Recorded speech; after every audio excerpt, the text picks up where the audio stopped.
Friends, welcome back to my YouTube channel the philosopher. So दोस्तों, आज हम लोग पढ़ेंगे इंडियन फिलॉसफी में चारवाक दर्शन के बारे में। सबसे पहले हम लोग जानेंगे चारवाक दर्शन की खोज कैसे हुई थी। तो कहा जाता है कि देवताओं की गुरु बृहस्पति ने की थी चारवाक दर्शन की खोज, और इसीलिए इसको बृहस्पति दर्शन भी कहा जाता है। और कहा जाता है कि बृहस्पति जी के शिष्य चारवाक जी थे, तो इसलिए चारवाक दर्शन के प्रणेता या लेखक बोले तो बृहस्पति जी हैं। आगे देखते हैं हम लोग। यह एक भौतिकवादी जड़वादी दर्शन है। जड़वाद उस दार्शनिक सिद्धांत का नाम है जिसके अनुसार भूत ही परम सत्ता है। दोस्तों, यहाँ पर भूत का अर्थ फ्यूचर नहीं होगा, यहाँ पे भूत का अर्थ जड़ तत्व से है। आगे हम लोग चलते हैं। भारतीय दर्शन में जड़वाद का एकमात्र उदाहरण चारवाक ही है। दोस्तों, जो हमारा इंडियन फिलॉसफी है, इसमें जड़वाद का एकमात्र उदाहरण चारवाक ही है। हम लोग आगे चल के ये जानते हैं कि चारवाक का नाम चारवाक ही क्यों पड़ा। इसका विद्वानों का अलग अलग मत है। आइए हम लोग एक एक करके उनके मत को जानते हैं। विद्वानों का पहला दल है जिसका मत है कि चारवाक शब्द की उत्पत्ति चर्व धातु से हुई थी। चारवाक शब्द की उत्पत्ति चर्व धातु से हुई थी। चर्व का अर्थ है चबाना या खाना। इसीलिए इस दर्शन का मूल मंत्र खाओ पियो और मौज करो। इसलिए इस दर्शन का मूल मंत्र क्या है? खाओ पियो और मौज करो। यहाँ पर खाने पीने पर अत्यधिक जोर देने के कारण इस दर्शन का नाम चारवाक के नाम से पुकारा जाता है। आइए दूसरा दल देखते हैं क्या कहता है। तो दोस्तों, दूसरा दल ये कहता है कि चारवाक शब्द दो शब्दों के संयोग से बना हुआ है, चारु और वाक। यहाँ पर चारु का अर्थ हुआ मीठा या सुंदर, और वाक का अर्थ हुआ वचन या बोलने वाला। इस प्रकार चारवाक का अर्थ हुआ मीठा बोलने वाला या सुंदर वचन। आइए हम लोग आगे चलते हैं। हम लोग जानते हैं कि चारवाक दर्शन को लोकायत दर्शन भी कहते हैं। चारवाक दर्शन को लोकायत दर्शन भी कहते हैं। ठीक है दोस्तों, हम लोग जानेंगे लोकायत किसे कहते हैं। जो इस लोक के बियॉन्ड कुछ नहीं है, उसे लोकायत कहते हैं। जैसे कि हम आपको बता दें कि हम पूरा टोटल जो लोक है, लोकों की जो संख्या है वो 14 है, जिसमें से 7वें नंबर पर हम लोग आते हैं, और 7वें का नाम है भूलोक। जैसा कि आप लोग जानते होंगे, भूलोक में हम लोग रहते हैं, इसलिए उसका नाम भूलोक है। ये 7वें नंबर पे आता है। आगे चलते हैं हम लोग। आइए हम लोग आगे चलते हैं। इसको हम लोग 3 भागों में विभाजित करते हैं। कौन कौन सा है? ज्ञान मीमांसा, या इसे हम लोग प्रमाण विज्ञान बोलते हैं, एपिस्टेमोलॉजी। दूसरा कौन सा है? तत्व मीमांसा या तत्व विज्ञान इसको बोलते हैं, मेटाफिजिक्स। नीति शास्त्र या नीति विज्ञान बोलते हैं, एथिक्स। दोस्तों, चारवाक का संपूर्ण दर्शन उसके प्रमाण विज्ञान पर आधारित है, यानी एपिस्टेमोलॉजी पर आधारित है। एपिस्टेमोलॉजी पर आधारित है पूरा प्रमाण विज्ञान। इसमें 6 प्रमाण दिए गए हैं। देखते हैं कौन कौन सा प्रमाण है। प्रत्यक्ष, अनुमान, शब्द, उपमान, अर्थाप्ति, अनुपलब्धि। आइए हम लोग एक एक करके जानते हैं। प्रत्यक्ष के बारे में हम लोग पढ़ेंगे।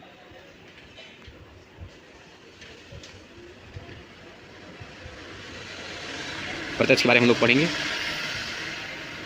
प्रत्यक्ष किसे कहते हैं? जो हमारे आंखों के सामने हो, उसे हम लोग प्रत्यक्ष कहते हैं। दूसरे अर्थों में देखें तो प्रत्यक्ष को वह ज्ञान कहा जाता है जो इंद्रियों से प्राप्त हो। इंद्रियां कौन सी होती हैं? इंद्रियां क्या होती हैं? आइए हम लोग इंद्रियों के बारे में जानते हैं। जैसा कि आप सब जानते हैं कि हमारे पास 5 इंद्रियां होती हैं। कौन कौन सी होती हैं? आँख, कान, नाक और जीभ और त्वचा। ये हमारी 5 इंद्रियां होती हैं। इसे हम लोग ज्ञानेंद्रियां भी बोलते हैं। इन 5 इंद्रियों से जो हमें ज्ञान प्राप्त होता है वह प्रत्यक्ष कहलाता है। चारवाक केवल प्रत्यक्ष को स्वीकार करते हैं, प्रत्यक्ष को मानते हैं, प्रिसेप्शन को मानते हैं। इसीलिए इन्हें प्रत्यक्षवादी कहा जाता है। आइए हम लोग आगे चलते हैं। अनुमान के बारे में हम लोग पढ़ेंगे। इन्फ्रेंस। चारवाक अनुमान को अप्रमाणित मानता है। क्यों मानता है अप्रमाणित? आइए हम लोग देखते हैं।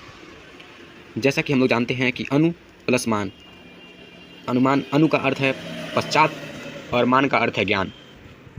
तो इसका अर्थ हुआ कि वह ज्ञान जो बाद में प्राप्त हो उसे अनुमान हम लोग कहते हैं। और हम लोग एक उदाहरण के तौर पर समझते हैं। जब आप सुबह उठते हैं तो आप देखते हैं कि सड़क पर पानी भरा हुआ है, आपकी छतें गीली दिख रही हैं। आपने बरसात होते हुए तो नहीं देखा, लेकिन आपको भरोसा है कि बरसात हुई होगी। ऐसा मानना अनुमान, इन्फ्रेंस कहलाता है। दूसरे एक और उदाहरण के रूप में हम समझाते हैं। आकाश में बादल को देखकर वर्षा होने का अनुमान लगाते हैं, वो भी अनुमान है। आइए हम लोग आगे चलते हैं, शब्द के बारे में पढ़ते हैं। शब्द को हम लोग अथॉरिटी या टेस्टिमनी बोलते हैं। आइए शब्द के बारे में पढ़ते हैं। आप तो उपदेशः शब्द, इसका अर्थ हुआ कि आप पुरुषों के उपदेश को ही शब्द कहना चाहिए। आप पुरुष किसको कहा जाता है? जो विश्वसनीय व्यक्ति हो उसे हम लोग आप पुरुष कहते हैं, या उनको कहा जाता है जो विश्वास के योग्य हों, जो विश्वसनीय हो, उन्हें आप पुरुष कहा जाता है। चारवाक शब्द को भी अप्रमाणित मानते हैं, क्योंकि आप पुरुष के मिलने में कठिनाई होती है। आप पुरुष के मिलने में कठिनाई होती है, फिर भी अगर मिल जाएं आप पुरुष तो हम कैसे जान सकेंगे कि वो आप पुरुष ही हैं, वो सही बोल रहे हैं। इसलिए उनको हम लोग विश्वास नहीं कर सकते हैं कि वो सही बोल रहे हैं। आइए हम लोग आगे चलते हैं। उपमान के बारे में हम लोग पढ़ेंगे। उपमान के बारे में, उपमान, कंपैरिजन, हम इसको एक उदाहरण के रूप में आपको समझाते हैं। जैसा कि हम लोग जानते हैं कि नीलगाय और गाय एक जैसी समान होती हैं। कभी आपने जंगल में गाय जैसा पशु देखा तो समझ गए कि आप यह नीलगाय है, यही नीलगाय है। यह ज्ञान आपको गाय के ज्ञान से प्राप्त हुआ, इसलिए यह अनुमान पर आधारित है। जैसे कि हम लोग कंपैरिजन किए ना कि गाय को देखकर नीलगाय मान लिया आप कि गाय के जैसे नीलगाय होती है। इसलिए आइए हम लोग आगे चलते हैं अर्थाप्ति के बारे में। अर्थाप्ति के बारे में पढ़ेंगे हम लोग। इम्प्लीकेशन या कॉन्ट्रडिक्शन बोल सकते हैं इसको हम लोग। कुछ जानने के लिए जो तरीका इस्तेमाल होता है उसे हम लोग अर्थाप्ति बोलते हैं। आइए उदाहरण के तौर पर हम लोग समझते हैं इम्प्लीकेशन किसे कहते हैं। आपके आसपास एक व्यक्ति है जो बिल्कुल नहीं पढ़ता, दिन भर घूमता रहता है, लेकिन वो एग्ज़ाम में टॉप कर गया। आप परेशान हैं कि ये दिन भर घूमता है, कैसे टॉप कर गया, चीटिंग भी नहीं की। फिर आप दिमाग लगाएंगे, ये दिन भर पढ़ता नहीं है, इसका मतलब ये रात में ज़रूर पढ़ता होगा, रात में पढ़ता है तभी टॉप किया है।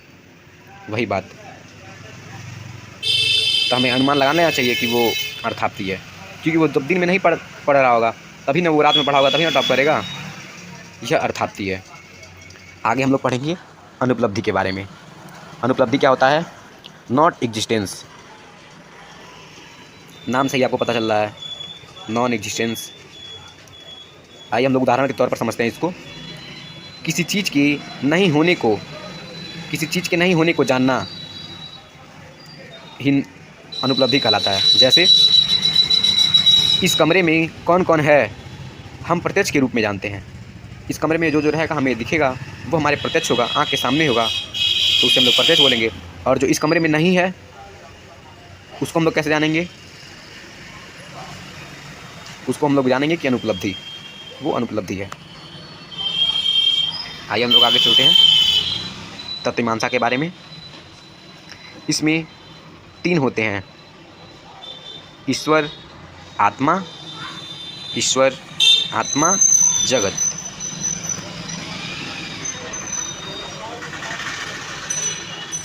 दोस्तों, जगत कैसे बना? हम लोग देखते हैं।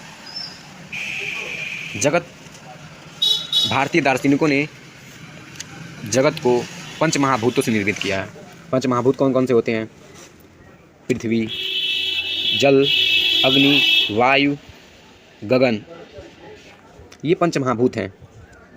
जगत को ही हम लोग जड़ जगत या जड़ तत्व कहते हैं। नीति शास्त्र के बारे में लोग पढ़ेंगे। सबसे पहले हम आपको बता दें कि पुरुषार्थ क्या होते हैं। पुरुषार्थ 4 होते हैं। कौन कौन से होते हैं? धर्म, अर्थ, काम और मोक्ष। ये हमारे जीवन के 4 लक्ष्य भी हैं जो हमारे कर्मों को प्रेरणा प्रदान करते हैं। इन्हीं लक्ष्यों को पुरुषार्थ कहा जाता है, जो धर्म, अर्थ, काम, मोक्ष, ये 4 होते हैं। आइए हम लोग जानते हैं। दोस्तों, सबसे पहले हम बता दें कि चारवाक प्रत्यक्ष को बस मानते हैं इसमें, और इसमें प्रत्यक्ष को मानते हैं। प्रत्यक्ष ईश्वर प्रत्यक्ष है? नहीं, प्रत्यक्ष नहीं है, इसलिए ईश्वर को नहीं मानेंगे, ईश्वर को नहीं मानेंगे। और फिर आत्मा के बारे में, आत्मा भी प्रत्यक्ष नहीं है, इसको भी नहीं मानेंगे। जगत, जगत तो प्रत्यक्ष है, इसको हम लोग मानेंगे। और फिर हम लोग नीति शास्त्र में चलते हैं। मोक्ष, जब आत्मा को नहीं मानते तो मोक्ष को नहीं मानेंगे, मोक्ष को नहीं मानेंगे। धर्म, धर्म को भी नहीं मानेंगे।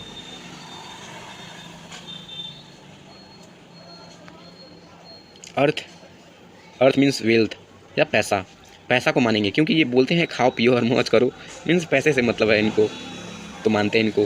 काम, काम को ही मानते हैं ये। सो इस प्रकार चारवाक प्रत्यक्ष को मानते हैं, जगत को मानते हैं, प्रत्यक्ष को मानते हैं, जगत को मानते हैं, अर्थ को मानते हैं और काम को मानते हैं। सो दोस्तों, थैंक्स फॉर वॉचिंग। अच्छा लगे तो लाइक कर दीजिए।